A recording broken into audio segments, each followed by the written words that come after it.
Morning 10th class. आज की हमारी वर्कशीट नंबर 16। डेट है 12 अगस्त।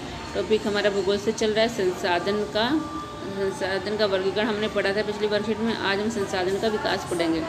संसाधन और विकास। संसाधनों के विकास में आने वाली चुनौतियाँ कौन कौन सी है?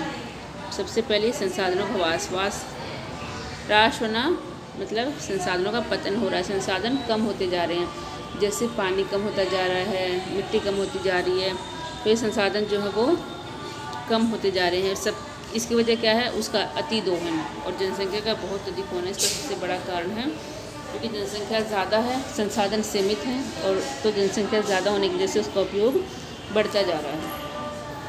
कुछ ही हाथों में संसाधनों का संचय, मतलब कुछ ही लोगों के इस्तेमाल में आते हैं, कुछ ही लोगों का इस पर अधिकार है, और इस प्रकार समाज को अमीर और वंचितों में विभाजित किया गया है। जो अमीर हैं बहुत ज़्यादा अमीर हैं, और जो गरीब हैं वो बहुत ज़्यादा गरीब हैं। और जो अमीर हैं वही संसाधनों का उनके हाथ में है, संसाधन वो ही अपने सही तरीके से इस्तेमाल कर पाते हैं, और जो गरीब हैं उन तक संसाधन पहुंच ही नहीं पाते।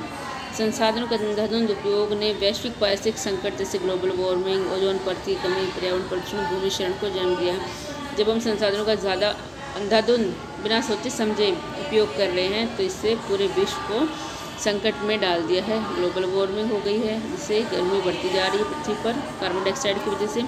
ओजोन जो परत है जो हमें सूर्य की हानिकारक किरणों से बचाती है, उसका भी ह्रास होता जा रहा है, कमी होती जा रही है। प्रदूषण बढ़ता जा रहा है, पर्यावरण प्रदूषण, और भूमि भी कटाव होता जा रहा है, भूमि का भी। ठीक है, उसके बाद है सतत विकास। क्या है सतत विकास और क्यों ज़रूरी है? इसको मैं एक आसान भाषा में आपको समझा देती हूँ। सतत विकास का मतलब है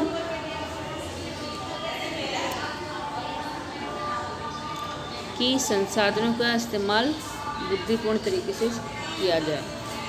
जीवन की निरंतर गुणवत्ता और वैश्विक शांति के लिए संसाधनों का समान वितरण ज़रूरी है। समान मतलब बराबर, सबको संसाधनों का उपयोग करने का बराबर अवसर मिले। जीवन के सभी रूपों के स्थायी अस्तित्व के लिए संसाधन नियोजन की मांग करता है। मतलब इस तरह संसाधनों का इस्तेमाल किया जाए कि सभी को उपलब्ध हो जाएं और बने रहें, ख़त्म ना हो हमेशा के लिए। और ज़रूरी इसलिए है कि हमारी जो आने वाली पीढ़ी है उसको भी तो हर चीज़ इस्तेमाल के लिए मिलनी चाहिए। ऐसा ना हो कि कुछ चीज़ें ऐसे जो हमारे तक ही सीमित हो जाएं और हमारे आने वाली पीढ़ी को उसके बारे में पता भी ना चले। तो संसाधनों का बुद्धिपूर्ण इस्तेमाल करना ही सतत विकास कहलाता है। इसको सतत पोषणीय विकास कहते हैं। सतत आर्थिक विकास या सतत पोषणीय विकास, इसका अर्थ है पर्यावरण को नुकसान पहुंचाए बिना विकास होना चाहिए। कि हम जो विकास कर रहे हैं, जैसे हम लोग टेक्नोलॉजी का इस्तेमाल कर रहे हैं, तो इससे क्या हो रहा है कि हम लोग पर्यावरण प्रदूषण को बढ़ावा देते हैं। और भी बहुत सारी चीज़ें जिससे पर्यावरण को नुकसान हो रहा है या मानवता को नुकसान हो रहा है। तो हमें ऐसे तरीक़ों को खोजना चाहिए जिससे हम पर्यावरण को बिना नुकसान पहुँचाए अपना विकास कर सकें। और वर्तमान में विकास से भविष्य की पीढ़ियों की ज़रूरतों से समझौता नहीं करना चाहिए, और इस तरीके से इस्तेमाल करें जो आने वाली पीढ़ियाँ हैं उन तक भी वो संसाधन बच जाएं। ऐसा ना हो कि हमारे जो आने वाली पीढ़ियाँ हैं उनको ये पता ही ना चले कि ये चीज़ भी होती थी। ये था हमारा सतत पोषणीय विकास। बहुत ही महत्वपूर्ण टॉपिक है, 3 नंबर में हमेशा पूछा जाता है। अब संसाधन नियोजन की आवश्यकता क्यों है? कि संसाधनों को क्यों बचाना चाहिए? संसाधनों के विवेकपूर्ण उपयोग के लिए संसाधन नियोजन एक व्यापक रूप से स्वीकृत रणनीति है। विवेकपूर्ण मतलब बुद्धिमत्ता से। ज़रूरी है कि संसाधनों का बुद्धिमत्ता से इस्तेमाल किया जाए। भारत में संसाधनों की उपलब्धता में व्यापक असमानता के कारण यह महत्वपूर्ण है। भारत में संसाधनों की जो वितरण है वो बराबर नहीं है, बहुत ज़्यादा असमानता है। कुछ क्षेत्र एक प्रकार के संसाधनों में समृद्ध हैं, कई क्षेत्र ऐसे जहाँ पर कुछ विशेष प्रकार के संसाधन पाए जाते हैं, लेकिन दूसरे संसाधनों की वहाँ पर कमी है। मतलब ये प्राकृतिक ही है कि किसी राज्य में कोई संसाधन ज़्यादा है, किसी राज्य में कोई संसाधन ज़्यादा है। कुछ आत्मनिर्भर हैं जो खुद ही अपना हर चीज़ का जुगाड़ कर लेते हैं, जबकि अन्य के पास महत्वपूर्ण संसाधनों की भारी कमी है। हम देखते हैं कोई राज्य बहुत ज़्यादा गरीब और कोई राज्य बहुत ज़्यादा अमीर है। तो जहाँ पर संसाधनों की मात्रा अधिक है वो लोग उसका अच्छे से इस्तेमाल कर लेते हैं, और जहाँ पर कम है तो वहाँ के लोग गरीब रह जाते हैं। तो सरकार को इस तरह से वितरण करना चाहिए कि सभी लोगों को बराबर मात्रा में इस्तेमाल करना उपलब्ध हो जाए। उदाहरण के लिए लद्दाख सांस्कृतिक विरासत में समृद्ध है, लेकिन पानी, बुनियादी ढांचे और कुछ महत्वपूर्ण खनिजों की कमी है। सांस्कृतिक विरासत बहुत अच्छी है वहाँ की, लद्दाख की, लेकिन वहाँ पर पानी की कमी है और महत्वपूर्ण खनिजों की कमी है। इसके लिए राष्ट्रीय, क्षेत्रीय और स्थानीय स्तरों पर संतुलित संसाधन नियोजन की आवश्यकता है। इसके लिए क्या होना चाहिए कि जो सरकारें हमारी वो संतुलित संसाधन नियोजन करें, ताकि हर क्षेत्र को, हर राज्य को अपनी ज़रूरत के हिसाब से संसाधन उपलब्ध हो जाएं। संसाधन विकास में तभी योगदान दे सकते हैं और जब उनके साथ उपयुक्त तकनीकी विकास और संस्थागत परिवर्तन हो। तो संसाधन पर सबका हक है, उसको इस तरीके से बांटा जाए कि संसाधन सबको अच्छे से उपलब्ध हो जाएं और सभी ये संसाधनों का इस्तेमाल विवेकपूर्ण ढंग से कर सकें। संसाधन नियोजन के चरण दे रखें, स्टेप बाय स्टेप। देश के सभी क्षेत्रों में संसाधनों की पहचान की जाए और उनकी सूची बनाई जाए। संसाधनों का सर्वेक्षण किया जाए, मानचित्रण किया जाए, मात्रा नापी जाए, गुणात्मक अनुमान और माप किया जाए। और ये कौन करेगा? सरकार। ढूंढे कि किस क्षेत्र में कौन से संसाधन पाए जाते हैं, कितनी मात्रा में पाए जाते हैं, कैसी क्वालिटी के पाए जाते हैं, किस तरीके से उनको बांटा जा सकता है। संसाधन विकास योजनाओं को लागू करने के लिए उपयुक्त टेक्नोलॉजी, प्रौद्योगिकी, कौशल और संस्थागत ढांचे के साथ एक योजना संरचना विकसित करने की ऐसी योजना बनाना कि सबको बराबर मिल जाए और इसको लागू किया जा सके।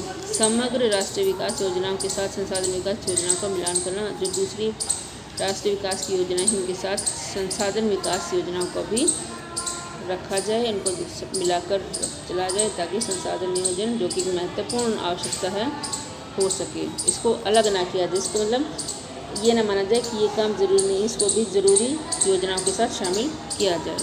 संसाधनों का संरक्षण कैसे कर सकते हैं? अतार्किक खपत, मतलब बेकार वेस्ट कर देना। जैसे देखते हैं पानी का कुछ लोग बेकार ही इस्तेमाल करें और कुछ लोगों को मिलता ही नहीं इस्तेमाल के लिए। संसाधनों के अत्यधिक उपयोग से सामाजिक, आर्थिक और पर्यावरणीय समस्याएं हो सकती हो ही रही है हमारे देश में। तो इस प्रकार सभी स्तरों पर संसाधनों के संरक्षण की आवश्यकता है। गांधी ने कहा था हर किसी की ज़रूरत के लिए काफ़ी, हमारे पास संसाधन जो है वो इतने हैं कि हम पूरे देश को अच्छे से उसका इस्तेमाल करने के लिए उपलब्ध करा सकते हैं, लेकिन लालच के लिए नहीं। मतलब अगर किसी को लालच आया जाए तो वो स्टोर करना शुरू कर दे, तो उसके लिए हमारे पास संसाधन नहीं है। तो उससे क्या होगा? जिनके पास पैसा वो स्टोर करके रख सकते हैं और जिनके पास नहीं है वो उससे वंचित रह जाएंगे। मैं बड़े पैमाने पर उत्पादन के खिलाफ, और इसे लोगों द्वारा बड़े पैमाने पर उत्पादन के साथ बदलना चाहते थे।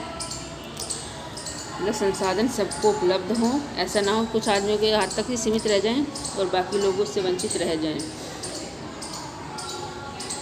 क्वेश्चन देख लेते हैं। सतत विकास से क्या तात्पर्य है? लंबे समय से कैसे फ़ायदेमंद है? संसाधनों में कुछ क्षेत्र संसाधनों में समृद्ध हैं फिर भी अविकसित हैं, क्या कारणों से? क्यों? क्योंकि या तो संसाधनों के बारे में आप पता नहीं चला है, या उनके पास साधन नहीं है उसको विकसित करने के।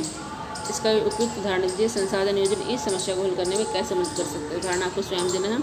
संसाधन नियोजन कर सकते हैं उस संसाधन को तकनीकों के माध्यम से ऐसे विकसित किया जाए कि जहाँ पर उसकी कमी है वहाँ पर वितरित किए जा सके। हर किसी की ज़रूरत के लिए पर्याप्त है, ना लालच के लिए। इसका मतलब क्या था? इसका मतलब ये है कि प्रकृति ने हमें इतना दे रखा है कि सबका गुजारा हो सकता है, लेकिन जब लोग लालच में जेबी भरना शुरू कर देते हैं तो बाकी के जो लोग हैं वो वंचित रह जाते हैं। क्या चीज़ समझाने के लिए वास्तविक जीवन से उदाहरण दे सकते हैं? वास्तविक जीवन से उदाहरण ये है, जैसे हमने देखा कोरोना महामारी में लोग ऑक्सीजन के लिए, इंजेक्शन के लिए कैसे भटक रहे थे। अमीरों ने तो खरीद लिया, लेकिन जो गरीब लोग थे वो इसके अभाव में ही मर गए।